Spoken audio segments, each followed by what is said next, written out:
Well, we did.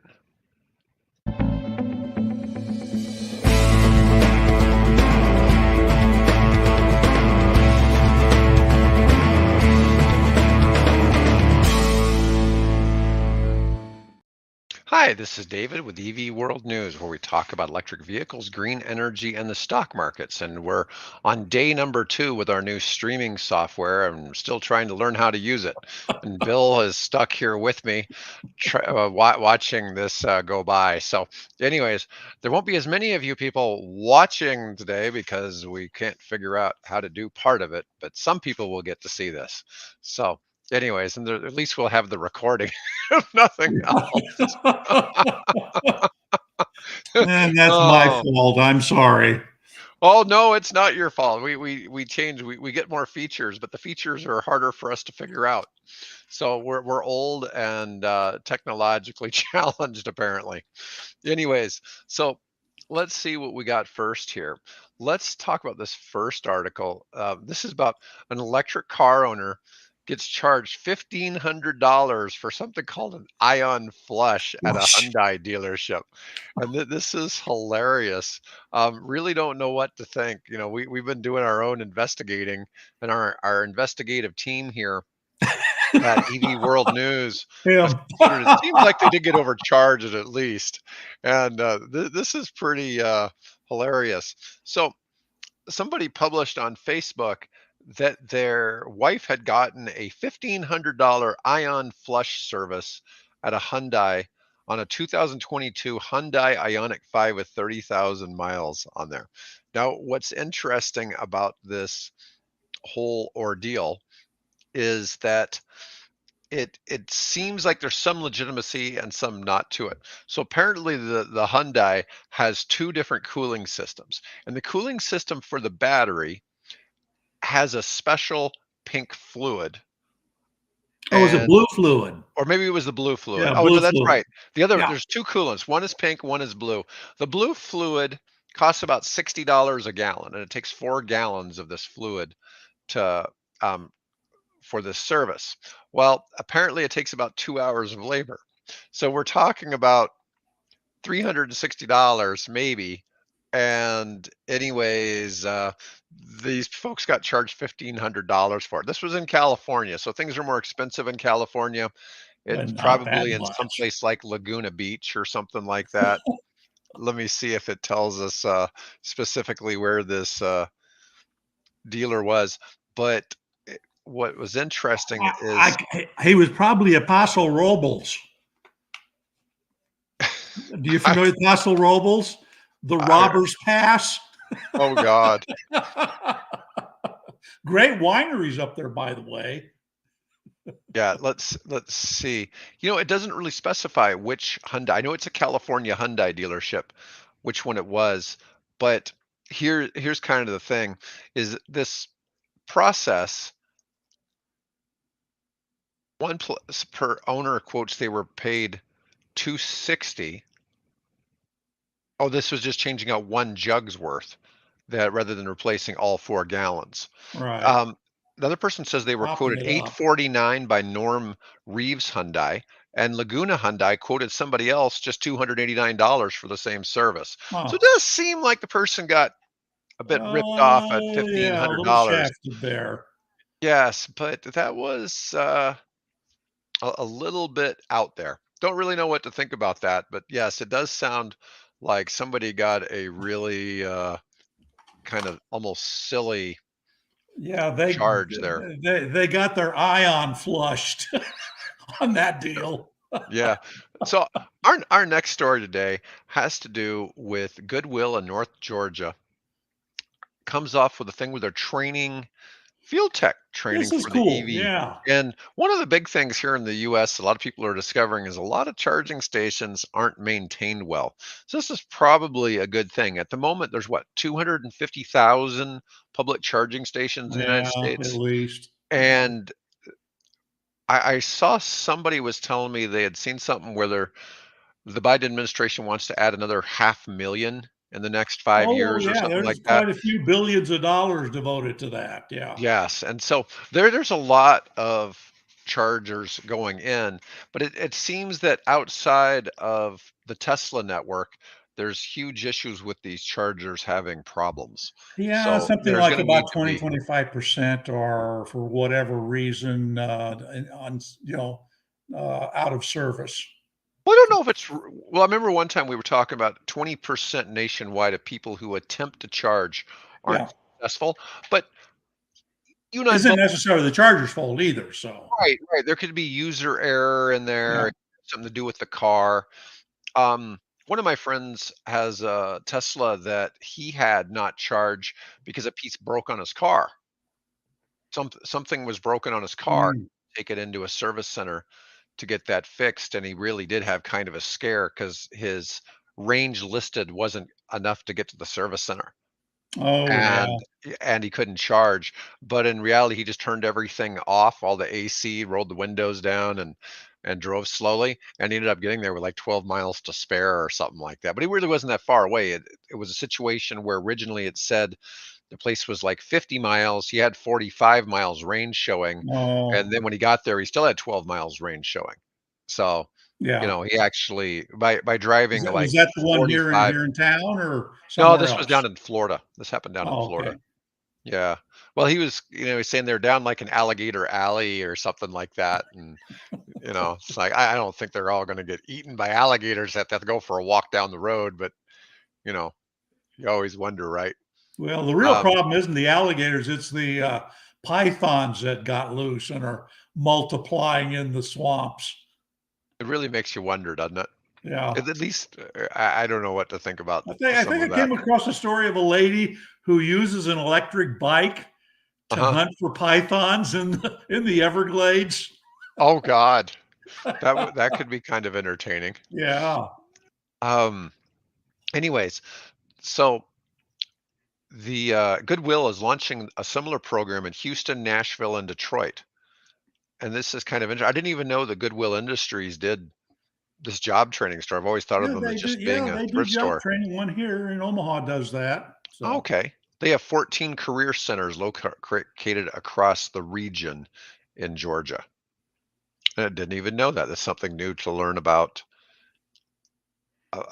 Goodwill. and for those people who might not be familiar if you're watching from overseas, Goodwill is a well, it's actually technically, I guess it's a for-profit, nonprofit, but basically, Right. it's where people donate hand-me-downs and things that they don't want, and then the Goodwill will take and basically resell them to people that are looking for used coats and pants and potter, and kitchenwares and things of that nature. So, I mean, you can get So everything from golf clubs to you know so this is old interesting. CDs and things. So It's a month-long training program. It's 40 hours per week. The trainees get paid $15 per hour while they're going through training, and then $20 an hour when employed. But some of their North Georgia partners will pay these people $30 an hour once they're trained. good. So that's pretty exciting info. So our next topic today is about the United States Postal Service. Yes, they still exist. Our Um, favorite government agency. Well, this is kind. technically, they're not a government agency anymore. So No, they're not, and this is that's actually a big misunderstanding about a lot of things with the Postal Service as how they're governed and managed and right. all of that. But the USPS balks at a Democratic plan to turn post offices into electric car charging stations. Now, this is interesting because the idea would be there's post offices everywhere, and the idea is that they're going to switch to all electric vehicles for the post office, and then when the vehicles are out delivering the mail, everybody else could go there and charge. This is what they want. But I think in reality, they lock those cars up at night, right? Yeah, I don't know So how practical that's going to be. yeah, and At least so we're not here talking. locally, they get put behind a chain link fence. Right. So we're not talking about the parking spaces when you run into the post Yeah. office. Although to be fair, the post office is so slow. If they had charging stations, you could probably charge your car during the time that's Boy, going are on. you So on the nose on that? Yeah. I mean, The you're one over here, I used to be able to go in, and there were, I don't know, there were generally three people behind the counter. mhm. Then they decided they were going to sort of consolidate, and they left that post office to be the central processing center for the community. And then they moved the services over here about 2 miles further west, and they got one person working now. So Yeah, you can you can never go in there and without waiting in line. So yeah, you could probably get a few kilowatts in your car. yeah, the Papillion one's kind of a joke. The Yeah. Bellevue post office isn't quite as bad, but, the, yeah, you probably could, get a pretty significant charge on your car while you waited there. But, this is the thing, they'd want it to be I assume they would want it to be one where they're at least charging for the charge. It wouldn't be free charging, Yeah. but the Postal Service, this is the comment. It was that this is from Jennifer Granholm, I think. Oh no, this is someone else. This is from Representative Marcy Kaptur from Ohio. We already own the property. The Postal Service has these vehicles. We could make them available to the public as well. Now, Yeah. but the post office has issues with being cash strapped and understaffed. And let's see, the USPS said it would buy 9,000 vehicles and 14,000 charging stations, but the plan to make these stations public will conflict with or complicate the execution of USPS's mission of providing timely mail services. And that's probably quite true. The thing is, anytime the government does anything, there's unintended consequences, right? So that's always, Yeah, you try to scope those things out, but you can't always anticipate what's going to happen. By the way, over in the speaking of government assets being repurposed, mhm, the British telephone, which is the was the basically the British version of Ma Bell back when mhm. Ma Bell was except it was obviously a government entity. They're converting their facilities, and I don't know whether that's the blue call boxes or what the classic Doctor Who situation, but they're converting those over so that they'll be electric car chargers. Oh, So okay. yeah, I guess it's wherever there's a spot, right? yeah, Um, let's see here. So our next story today, this is kind of funny because a week or so ago we saw this one about electric bike fires in New York City were killing yeah. people, and it worked out that that people had actually died, from that, but it was another tiny statistic. Well, this next one, electric bike fatalities up 200% in 2023 in New York City. Now, I honestly can't imagine riding a bicycle around New York City. I think a lot of those delivery people and other folks that ride them there are probably pretty brave. you know, of Yeah. course, traffic's not moving, right? As a rule, it's not really moving, but some of these people cut in and out of traffic. So they had a whopping 18 people die in 2023 in electric bike fatalities, which is a 200% increase. So I assume the Over the previous nine the year year there'd been, before. Yeah, well, or maybe it was six. So if it was six and it was a 200% increase, then I would go to 18. But it's yeah, something like that. But yeah, you know, as that great philosopher Joseph Stalin said, the death of one man is a tragedy. The death of millions is merely a statistic. yeah. And here we've got just basically a statistic. Well, yeah, and you've got a some media outlets in the New York City area that are okay. I admit it. I'm woke. I ride electric bikes. I drive an electric car. Right. Um, I grow mushrooms back here. Good gourmet, not the other kind, gourmet.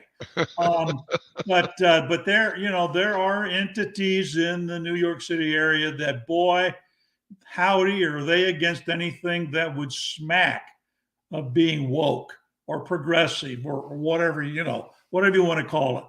So, and I suspect this is one of those cases.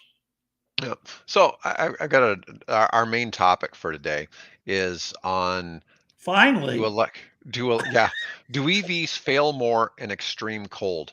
And a lot of this has been brought up because of what happened in Chicago. And that Chicago thing's been really blown out of proportion because in All out of reality, it proportion. was mostly Uber drivers who rent the Teslas who aren't charging them at home and probably didn't know how to precondition their cars. No. Now, these numbers, now we're talking about Norway. Norway had last year almost 90% of all new car sales were electric. That's 90%. Only 10% were gas cars. Now, what's fascinating here is that what they found, electric vehicles fail at a lower rate than gas powered cars in the extreme cold, according to a road assistance service in Norway. And what do they call that road assistance company in Norway? Viking. Yes, and I really do want to know if they have to wear the horned hats and all that. No. I think that would be really cool. But how surprising that the road assistance company is called Vikings. So the Vikings are coming to the rescue there. Anyways, um, And we should note that Norway is at a latitude of 60 degrees north, which would, considerably north of Chicago, which is what, around 40, something like yeah, that. So, Norway's more like Canada, right? yeah. Oh, Yeah, yeah. so, High in Canada. yeah. So I mean, you're talking far north, and so EVs get bad press about their performance in the cold. But this is something a little different. So this is talking a lot about vehicles breaking down. Now, in all fairness, gas cars are going to tend to be older Right. And than they point that electric out. cars Yeah. there, and they point that out in the Yeah. article. And here's somebody commenting. I've been driving Teslas for over 10 years since they were introduced. The problem with very cold batteries is they don't like taking a charge or won't take a charge. The solution with Teslas is to precondition the battery prior to charging. When I'm heading to the supercharger, I'll tell my navigation which one I'm going to, and it'll say start battery conditioning. Then arrive at the supercharger with a warm enough battery to charge. And new adopters of EVs will also realize regenerative braking doesn't work as well in very cold weather, which means you have to actually use the brake pedal. Yeah. Yeah. Yeah. So, anyways, or the regenerative braking doesn't really produce as much benefit. But Right. it's interesting because um, Viking, which is like AAA, responded to 34,000 assistance requests in the first 9 days of the year.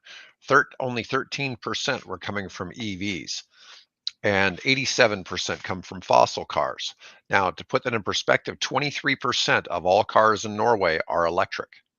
It's not 23%. an insignificant number. Yeah. No. And so they're slowly replacing gas cars in that country.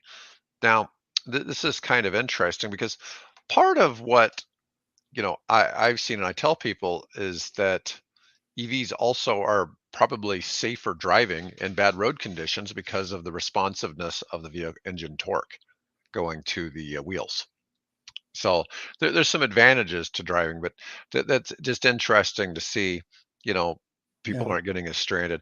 I guess though you could have issues with getting stranded or whatever, need assistance because you're stuck. You get stuck in snow. I mean, you can get stuck in snow in anything. It really doesn't matter Oh, yeah. It doesn't what type matter. of car it Yeah, is. the most recent videos, complaints about the Cybertruck is that they've got a video of a guy struggling in snow with his Cybertruck, right? Yeah, So even the best of intention and designed vehicles will run into that problem. So yeah, well, I mean, the thing that people need to realize about lithium batteries is lithium batteries are a lot like human beings. We work really well at anywhere from about, we're comfortable anywhere from about 80 degrees to 60 degrees, right? mhm, That's kind of our comfort zone. And the lithium batteries are very much the same. You get above 80 degrees and they're not as happy, and you get below 30 degrees and they're really not happy. And then of course, if you get, another 30 or 40 degrees below that, then they're basically as good as dead. I mean, human beings would be the same way. right. If you put us out there, we'd be dead too. So So we just have to realize that it's different technology. We'll get used to it. Efforts will be made to come up with improved ion flush liquids, and and we'll get through this. I mean, the guys that what happened with the transition between the horse and the horseless carriage. Well, and in all fairness about the ionic flushing, that's something that's unique to the Hyundai Ioniq 5. Yeah. That's not all EVs. And I've hardly ever even seen an Ionic. I've seen them here, but Yeah, there's like in our part of the there's country, some around. Yeah. when they were first introduced, they were a California only car for a couple of years. Yeah. And so that was kind of because I remember trying to look for them three, Well, I 4 did, years I ago, did, and they were I did California see only. a Rivian truck yesterday on my way to the dermatologist to have my little thing removed from the back of my ear, but and I'm fine. Nobody worry, I'm good. Good. But yeah, so there was a beautiful green, Ionic or not Ionic, Rivian R1T. R1T. They're on the road with me. So Yeah, they're nice looking, and oh yeah, they're apparently quite capable off road too. Anyways, yeah, be so I got a interesting. couple of other things just to kind of bring up.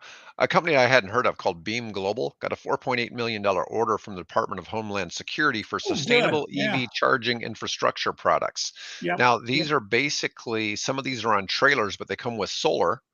And Yes. so they're designed to be able to use remotely by FEMA, the Border Patrol, Coast Guard, Secret Service, and federal law enforcement training Yeah, centers. they can be grid independent. So basically, they're a large solar canopy with battery storage, and then the inverters necessary to let you charge whatever you want to charge. They mainly have been in the Southern California area, but it's nice to see that they've starting to pick up some business elsewhere. So that's good.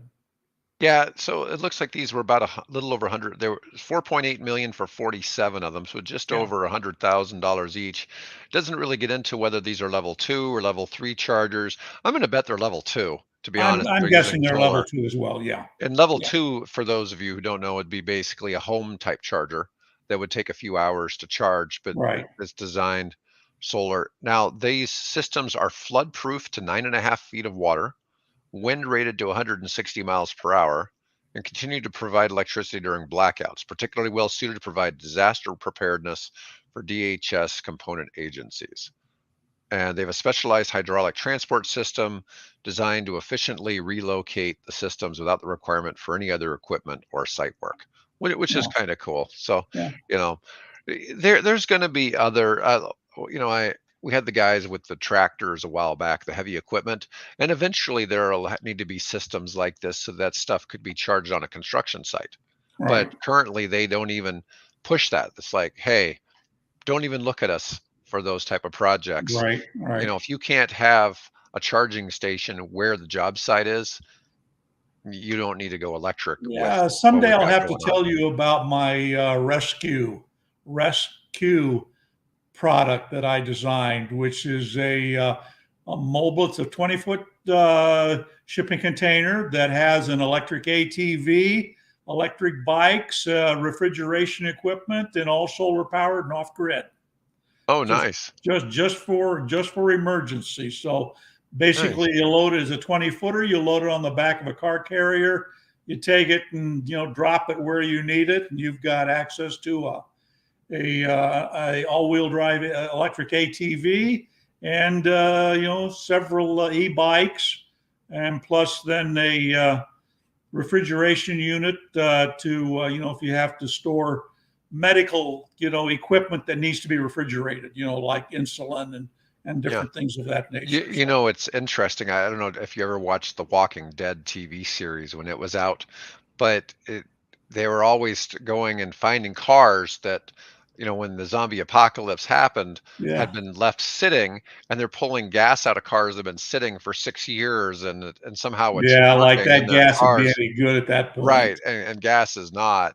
And they even found a community that was an off-grid sustainable community that had wells and solar panels and all that, but they didn't have any EVs.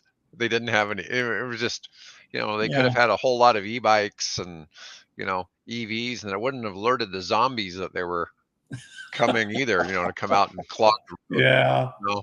Um, but God spare anyways, us the zombies. oh yeah, yeah. I've often wondered how different that would be. Let's see. Another article, Greenland Tech announces Amaret Fleet Solutions has joined their heavy approved service provider network program. We had Greenland on here talking about their electric front end loaders and other stuff. They've Right. got a fleet solution that has a footprint of 1,800 service locations and 2,200 trained technicians to provide service for their vehicles nationwide. I thought that was kind of interesting. And Well, one that's other, good. That's good. Some good news. yeah, and so there's a company that's traded on NASDAQ called First Solar, FSLR.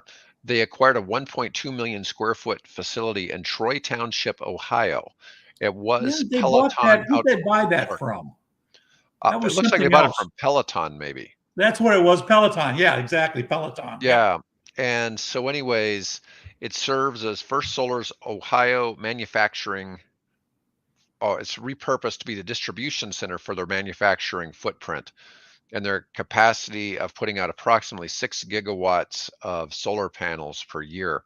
Now, I did a little looking up on them. Apparently, all of their stuff sells to like um, the big, solar farms and stuff like that. Yeah. So they're not Right. selling for home use, Right. but at least as far as I could tell, it looks like almost all of their sales Yes. are Yeah. for. I came across a photograph in looking for one to illustrate one of the stories there of this solar facility. I think it's in Australia, but don't hold me Mhm. to it. That thing goes on for miles. I've never seen a solar farm that big. It just goes over the horizon, it seems. It's Now, amazing. so what's happening a lot now is if, say, Google or somebody like that is putting in a data center. So let's say they were putting a data center in Kansas City, they might pay for a solar farm to be built here in Nebraska, which is, say, a 2.5, 3 hour drive away. Right, And what would happen is the energy company would strike a deal to basically sell them the energy at the data center for the same price that they're getting it, where they're giving them energy at the data center and taking their energy at the other place instead of having to transmit it all the right. way to the Yeah, you site. don't want to build a special Those purpose power transmission. line from that Right.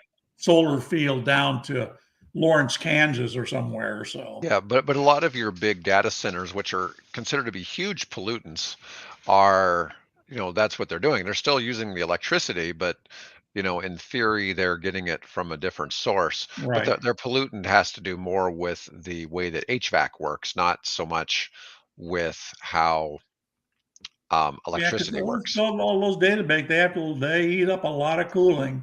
Oh yeah, yeah, So, tremendous amounts of cooling.